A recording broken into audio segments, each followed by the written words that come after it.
Hello mga friendship ko dyan, it's me again, Mayang.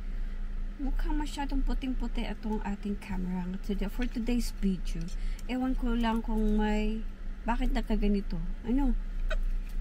But anyway, ipagpatuloy na po natin ang ating nasimulan na kwentuhan tungkol sa ating pagiging NPA or no permanent address, yung ating pagiging traveler. So, may nagtatanong, libre po ba ang spot sa mga RV resort or campsites? No, it's not. Mahal po ang spots or lot where you park your RVs. Hindi po siya libre.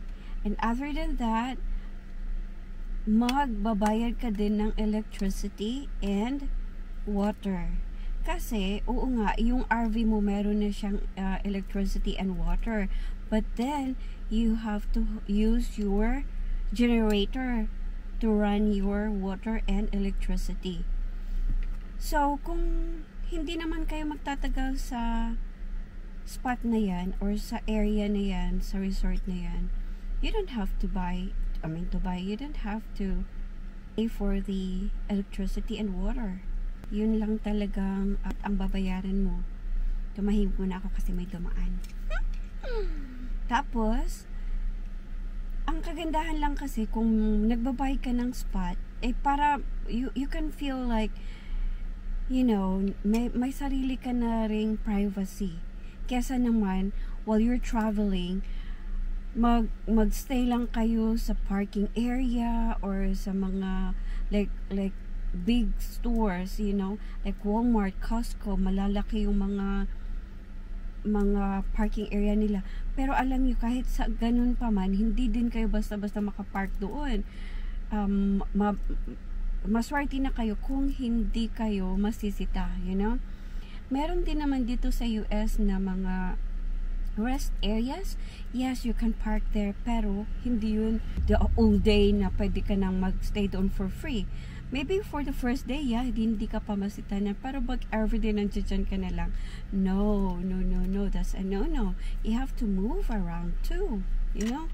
Kasi yung rest area lang yun, hindi yun yung residence mo, hindi yun yung spot mo. Kaya, hindi ka pwede magstay doon for free. So, I think other travelers, they do that. They find spots that are free. Pero yun na nga lang, hindi ka makapag-stay doon na matagal. Pero para sa amin, gusto namin na mag-stay lang at least a month or so dyan para hindi naman siya exhausting. Exhausting din kaya yung travel nila ka ng travel. No, okay lang sana kung ako lang tsaka asawa ko. That's good. You know, we don't have to worry about mga ganun. Pwede kaming hihinto dito for a little while and then aalis na naman. Pero pag may mga bata, meron ka pang aso, naku po, para sa amin lang ito lang yun lang yung mga experiences ko ang sinishare ko sa inyo. Yeah, so that was the first question. Kung may bayad ba ang spot or lot sa mga resort or camping area para sa RV mo? So, ang tanong ko doon ay hindi. Mahal din sila, ganun. So, kung pagpapipiliin ako kung RV or bahay talaga ako. Kasi hindi naman ako nasanay kasi sa mga camping na yan. Isa pa, yeah, I love traveling. Pero, yung travel ko dati, either by kami sa hotel, ganun. Hindi yung sa RV. Pero, alam nyo, kung talagang halimbawa you retired na, yung mga anak mo wala na sa'yo, and you only have a cat or a little dog, okay lang yun talaga. You can stay in the RVs comfortably. Pero para sa akin, iba-iba kasi tayo, diba? Pero yun lang po ang para sa akin, mas gusto ko talaga house. Pero may balak pa din kami, even though na experience na namin yun, which is that time it wasn't really comfortable for us. Pero naman, halimbawa yung mga anak ko ay malalaki na at ang balak ko pa naman, ito nasa bucket list ko I want to go to over 50 states. So By doing so, gusto namin na bibili kami ng class A. Bibili daw, ha? Mahal na yung class A eh. But yeah, one day maybe, kasi gusto ko nga yung ma-travel yung 50 states. But for now, lalong-lalo na sa mga bata na nakapag-start na naman sila ng ibang school, and then they've been here for like 3 years na at the same school. No, moving out is not smart move. Lalo na yung mga anak nyo nasa middle school or high school, mga ganyan, hindi na po siya maganda. Kung balak nyong magstay sa RV, mas maganda yung halimbawa, doon talaga nagsimula yung mga bata. Kasi, hindi sila may stress, tapos, yung bang nakasayanayan na nila, so they're okay with it. Pero sa ganitong mga anak ko ngayon, malaki na sila. I asked them again if they want to. Sabi nila, no. If they magstay kami, yun naman tirhan na naman namin. No, they won't do that. Pero, pag sabi nila, kung a day or 2 or 3 days at the most na travel in the RV, they're okay with it. So, yun yung mga questions nyo. Sana nasagot ka naman po. At tapos, sa RV na yun, sa mga resort ba, may ano ba yung mga amenities nila? Meron din silang gym. Kaya nga, mahal na yung iba eh. Kasi meron silang sariling gym, meron silang sariling swimming pool. Yung para na rin siyang hotel-like, na meron na din mga amenities doon. Pero meron ding iba na ang meron lang sa kanila ay public. I mean public because lahat ng mga nag-rent doon sa resort na yon ay yun lang ang makakagamit noon. Hindi lang for one person, kayong lahat doon. So, silang pool. Pero yung iba din, laundry room, and then public toilet and shower. Yun. Medyo makakamura kayo doon pag yun lang ang amenities meron sila. Wala silang gym, wala silang pool, ganun.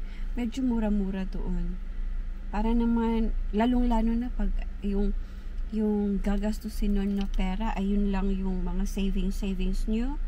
Nako, magtipid-tipid din pag may time, Kaya hindi kami nagtagal doon kasi akala namin, kasi dahil sa sarili na namin yung RV, then it would be cheaper. Hindi, kasi we feel bad sa mga anak namin na yun bang nakasanayan na nila yung may yard sila, tatakbo-takbo, they'll run around na maglalaro, ganyan-ganyan.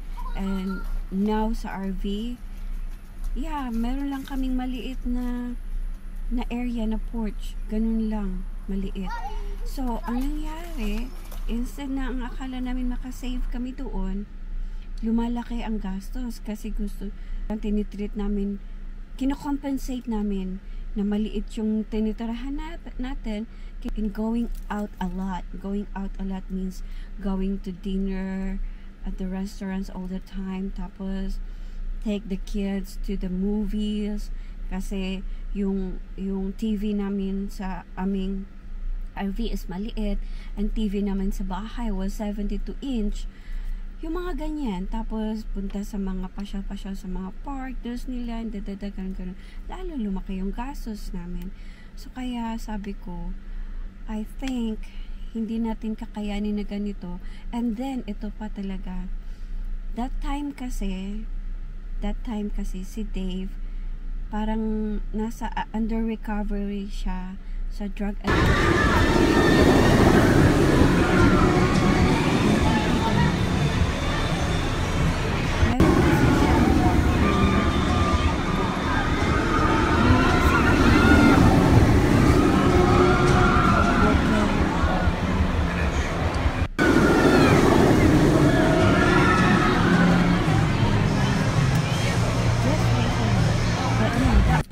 mabigat. Nung na-aksidente kami, si Jay noon, I was only like 2 months old siguro, or 3 months old. And then, we rode the bike going to the cabin, and on our way home, medyo misty kasi ng mga panahon na yun. Nag-slide kami, and then, nahulog sa bangin yung motorcycle ni Dave, yung killer na tinatawag niya. And then, yun, nabali, collarbone, ito, yeah.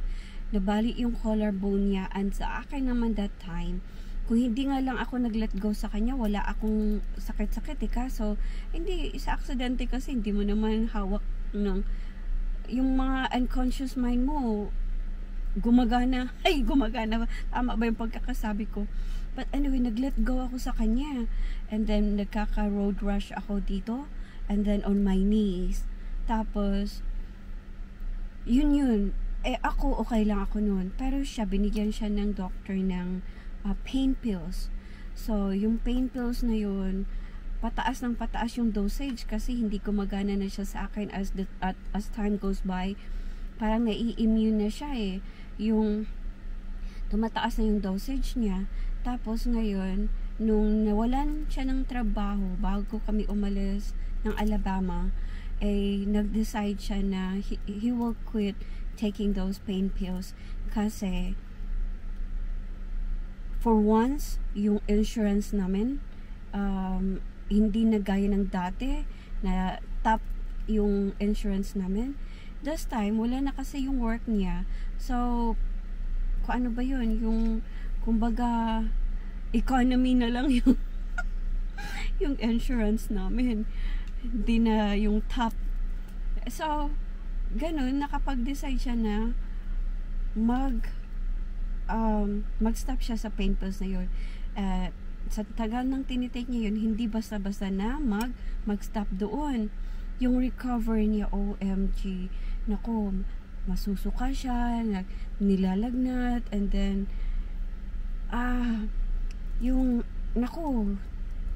hindi talaga niya kaya magtrabaho noon. So sabi ko, nung nasa Florida na kami, hindi ko kakayanin ang ganito na yung pera namin labas na lang ng labas. Walang pumapasok. Sabi ko, it won't work this way. So ang ginawa ko, yun na nga, lumipat na kami ng bahay. And then, bago pa kami nakalipat ng bahay from the RV, yung sabi ko, mag-work ako. Nakapag-work ako ng at least a year. A year ba yun? A year something like that. Pero hindi niya nagustuhan yun kasi walang nagtitake care sa kanya. Tapos sabi ko, pag ako nag-work, dapat you have to take care of the boys and you have to take care of the house, and then when I get home, dapat may pagkain naman, mga ganun, ano. And then, hindi niya yung kaya kasi he never get the chance to be like that kasi hindi naman ako nag-work dati. So, ako lahat, sa akin lahat, ano. So, yun. Kaya, nakapag-work ako nun, pero nung lumipat naman kami nakapag-work ako ng a year, few months, ano. And then, lumipat kami, nag-stop din ako kasi paglipat namin, ayaw ni Dave, and then, inabutan naman kami ng pandemic. Alam niyo ba, mga ka-friendship ko, ang init-init na po dito. Tatapusin siguro natin to bukas, ano? Pawis na pawis ang lola nyo. Tsaka, parang conscious ako masyado dito sa camera ko, sobrang puti ko. But anyway, yun po. Bago ko po may papakita sa inyo yung bagong bahay, bago ko ipapakita sa inyo yung favorite ko na bahay so far. Diba? Dahil sa yard, not the bahay itself, but the yard, the front yard and the backyard were awesome. So anyway, mga ka-friendship ko dyan, thank you for watching and follow. Please comment, like, and subscribe. Thank you, mga ka-friendship ko dyan. Tumutulo na yung pawis ko. Oh my gulay. Thank you, babu. Mwah.